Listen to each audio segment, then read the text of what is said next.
जब अभी एक पत्रकार का स्वर्गवास हो गया इसी कोरोना से, जिनका नाम था रोहित सरदाना, तो रोहित सरदाना को बाज़ाब्ते उनके पैतृक गांव ले जाने की इजाज़त दी गई, दफन कफन करने की इजाज़त दी गई।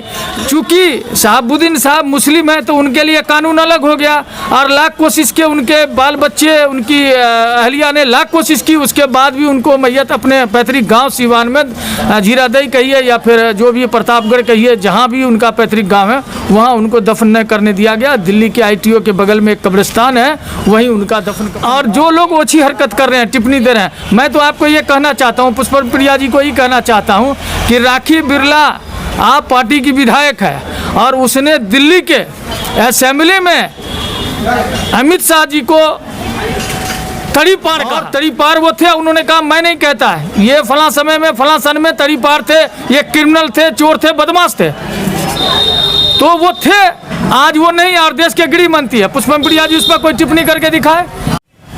मरहूम डॉक्टर शहाबुद्दीन साहब के इंतकाल के बाद पुष्पम प्रिया जो प्लूरल्स पार्टी की राष्ट्रीय अध्यक्ष हैं, उनका एक ट्वीट आया था, क्या आपने उस ट्वीट को पढ़ा है? हाँ बिल्कुल, हमने उस ट्वीट को देखा।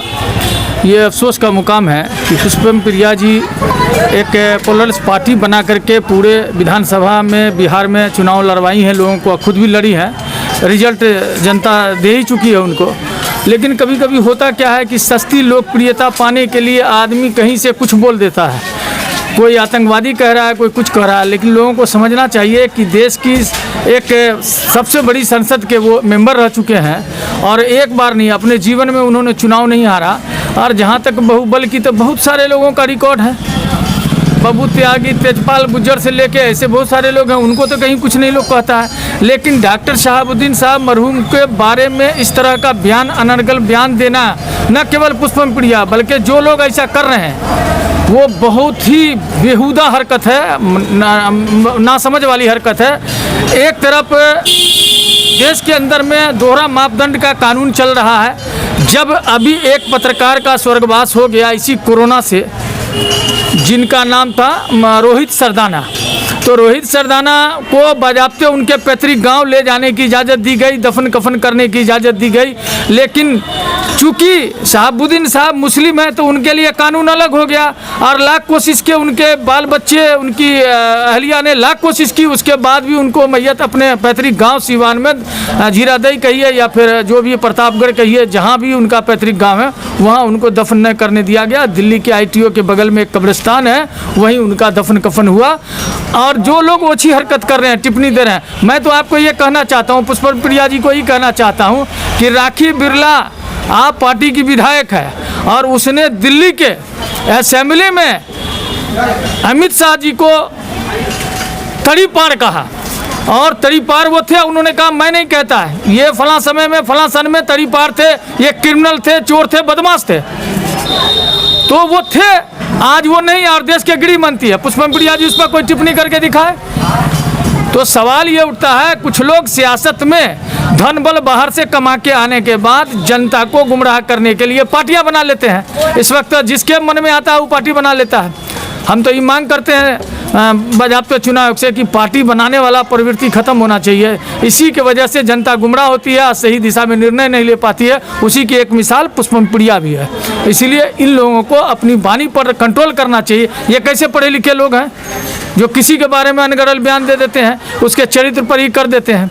वो क्यों बदमाश बना, क्यों लड़ाई लड़े, किससे लड़ाई लड़े, लेकिन देश की सबसे सर्वोच्च संसद में वो मेंबर रहे हैं पार्लियामेंट के, वो विधायक रहे हैं और 4 बार रहे हैं, और उसके बाद उनके बारे में इतनी अनगढ़ बयानबाजी बिल्कुल निंदनीय है। अफसोस का मकाम, इनको सार्वजनिक रूप से माफ़ी मांगना चाहिए। नहीं तो अक़लियत को इस बात को सोचना चाहिए कि ऐसे लोग कहीं भी जनता के बीच में जाएं, अक़लियत ये सवाल करे कि शहाबुद्दीन के बारे में आपका नज़रिया इतना गंदा है तो आम मुसलमान के बारे में भी आपका नज़रिया इतना ही गंदा होगा। यही इससे ज़्यादा और पुष्पम प्रिया के लिए और कुछ नहीं कहा। आप ये बताएं कि पुष्पम प्रिया चौधरी पिछले चुनाव में बिस्फी असेंबली हल्का से उन्होंने चुनाव लड़ा था। बिस्फी जो विधानसभा क्षेत्र है वो मुस्लिम बहुल्य क्षेत्र रहा है और वहाँ मुसलमानों की तादाद बहुत ज़्यादा है। आपको नहीं लगता कि ये मुस्लिम वोटरों को धोखा देने का काम कर रही है? हाँ, ये तो स्पष्ट है ना। हमने अभी आपको क्या कहा कि ये छोटी छोटी पार्टियां जनता को गुमराह कर रही है, इसलिए जनता दिशा में काम नहीं कर रहा है। वो उन्होंने अपना सीट बिस्फी ही चुना इसलिए कि माइनॉरिटी को बरगलाएंगे और भारतीय जनता पार्टी के लोगों को सीधा फायदा पहुंचाएंगे। मकसद तो उनका यही था। आप क्या कहना चाह रहे हैं कि वो पुष्पम प्रिया जो है भारतीय जनता पार्टी की विंग्स है क्या? विंग्स नहीं, एक छोटी सी टीम है और इनको जाना है वहीं। वैसे भी इन लोगों का इतिहास खंगालिएगा तो पता चल ही जाएगा। इल्म अपने जगह है, पैसा अपने जगह है, लेकिन समाज के अंदर दिल में जगह बनाने के लिए उसको ऐसे लोगों को कोई जगह नहीं है जो नफरत फैलाते हैं। उसमें अभी इस तरह का ट्वीट आना है शहाबुद्दीन साहब, डॉक्टर शहाबुद्दीन पर, जबकि उनका देहांत हो गया, उस पर वैसा ट्वीट आना ये बहुत ही अफसोस शर्मनाक बात है। इनको सार्वजनिक रूप से माफ़ी मांगना चाहिए, नहीं तो मधुबनी क्या पूरे बिहार और देश की जनता याद रखे कि पुष्पम प्रिया जाए तो लोग उससे सवाल करे कि आप अपने को क्या मानती है, तो फिर अमित शाह पर क्यों नहीं बोलती। फिर और भी बहुत सारे अनगढ़ बयानबाजी कर रहे हैं, नरसिम्हा सरस्वती से लेके वो क्या नाम है वो इनका जो बीजेपी के जो अभी नेता हैं जो बिहार के गिरिराज सिंह, वो सारे लोग तो उल्टा पुल्टा बयान देते रहते हैं जिससे नफरत फैले। तो उस पर बोले ना, अमन कायम करना है तो तहजीब में पॉलिटिक्स की जाए, अमन नहीं कायम करना है, नफरत फैलाना है तो ऐसे ही लोग देश को बर्बाद करने पर तुले हुए हैं और भी गिरातल में चला जाएगा। बोलना है तो पुष्पम प्रिया महंगाई पे बोले, बोलना है तो एजुकेशन पर बोले, बोलना है तो बेरोजगारी पर बोले, बोलना है तो स्वास्थ्य पर बोले।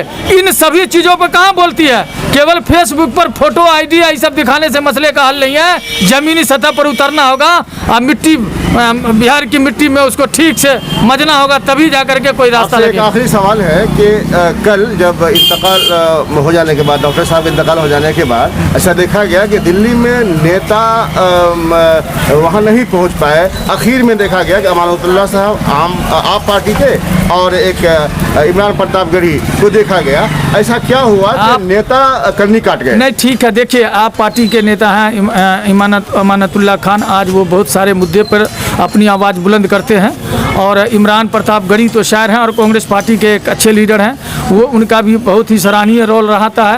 अब क्लियर है कि शहाबुद्दीन साहब जब तक जिंदा थे दुनिया के हर तरह का प्रलोभन उसको दिया गया दूसरी पार्टियों में, लेकिन वो नहीं गए। वो लालूवादी विचारधारा के लोग थे और आज लालूवादी विचारधारा वाले पार्टी के लोगों का, चाहे उनके बेटा तेजस्वी यादव का या फिर उनके एमएलए एमपी सबका जो रोल रहा है, करकर्दगी रहा है, एक दिन जनता उनसे सवाल करेगी।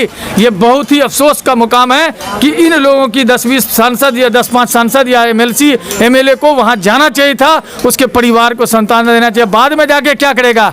जब वो शख्स पैदल चल करके अस्पताल गया है और उसको साजिश के तहत मारा गया है, उस अस्पताल में, जिस अस्पताल में इलाज कराया गया उसके वार्ड में दूसरा आदमी था, उसको एम्स भेजा गया, जो एमएलए एमपी सांसद कुछ नहीं था, और जो वो व्यक्ति सांसद था, सब कुछ था, उसको पैदल जाना पड़ा। और कौन अस्पताल है उसका नाम ज़हन में नहीं आ रहा है, उस अस्पताल में उसको भेजा गया, वहाँ अच्छा ट्रीटमेंट नहीं दिया गया, लापरवाही की वजह से मर गया। जबकि उनका निगेटिव ये भी आया, वो निगेटिव है उनका, जो बने ये आया है कोरोना का, वो निगेटिव आया, उसके बाद उनकी मृत्यु हुई है। तो इसकी ये जांच का विषय है, कोई रिटायर जज से निष्पक्ष एजेंसी से जांच कराई जाए। कहीं ना कहीं इसमें माने एक बू नज़र आ रही है जो उनके साथ ऐसा किया गया। और इस देश में मुसलमानों के साथ तो ऐसे ही सतेलापन किया जा रहा है, दलितों के साथ, माने ऐसे कमज़ोर वर्ग के साथ जो मजलूम है उसके साथ यहाँ बहुत ज़्यादा इस 6-7 साल में जब से भारतीय जनता पार्टी की सरकार आई है तब से लेकर आज तक ये सब चीज़ चल रहा है। कोरोना का लहर जारी है, आप क्या संदेश देना चाहेंगे जिलावासियों को? कोरोना में जो सरकार का गाइडलाइन है उस गाइडलाइन पर काम करना चाहिए, मास्क का इस्तेमाल होना चाहिए, सैनिटाइजर का इस्तेमाल होना चाहिए, दूरी बना के रखना चाहिए। अपने अपने घरों में ज़्यादा रहे तो ज़्यादा बेहतर है, लेकिन सरकार को चाहिए 2 महीने के अनाज का खैरात देने से समाधान नहीं है। कम से कम खाते में 20-25 हज़ार रुपया करके भेजे, तब ये यहाँ की गरीब जनता बच पाएगी, वरना जीते जी कोरोना से पहले मर जाएगी भूख से। क्या नाम हुआ आपका? अमानुल्लाह खान नाम हुआ, हम संयोजक गांधी सेना के हैं और सोशल वर्कर हैं, मधुबनी। जय हिंद मधुबनी, जय हिंद। 2 गज दूरी, मास्क है जरूरी। Doctor Naiyar Azam, MBBS general physician. Clinic address gas गोदाम road near to Nizamuddin traders, Lahariaganj, Madhubani. विशेषताएं: पेट रोग, गैस बनना, पेट का फूलना, भूख नहीं लगना, कब्ज होना, जॉन्डिस, वजन की कमी इत्यादि। बुखार रोग, typhoid, malaria, dengue, viral fever, chikungunya, BP, sugar, thyroid, जोड़ों का दर्द इत्यादि। छाती रोग, सांस का फूलना, गले की एलर्जी, गले की दुखन, टॉन्सिल, सर्दी खांसी, काली खांसी, निमोनिया, सीने में दर्द रहना इत्यादि सभी प्रकार की बीमारियों का सफलतापूर्वक इलाज किया जाता है। हमारे चैनल हिंदुस्तानी मीडिया को सब्सक्राइब करें और लेटेस्ट अपडेट्स के लिए बेल आइकन दबाएं। Kindly subscribe to our channel Hindustani Media and press the bell icon for the latest updates.